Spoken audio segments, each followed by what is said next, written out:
expand sine z divided by z minus pi about z equal to pi. So here the function given to us is sine of z divided by z minus pi. And for this, let's put z minus pi to be equal to t, right? Then we get z equal to t plus pi. Sine of z divided by z minus pi to be equal to, this is sine of t plus pi divided by z minus pi is written as t. So this is equal to, okay, what is sine pi plus t? It is negative sine of t divided by t. Is it fine? Okay.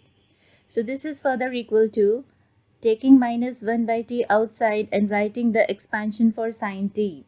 So what is that? It is t minus t cube divided by 3 factorial plus t the power 5 divided by 5 factorial up to so on. And now multiplying this minus 1 by t inside, we get this to be minus 1 and then minus 1 by t into minus t cube by 3 factorial, that gives t square divided by 3 factorial. So this is t square divided by 3 factorial and then minus 1 by t multiplied with t the power 5 by 5 factorial. So this becomes minus t the power 4 divided by 5 factorial and so on, right? Let's put back the value of t over here now. That is, we have taken t to be z minus pi. So this is z minus pi whole square divided by 3 factorial minus z minus pi the power 4 divided by 5 factorial and so on.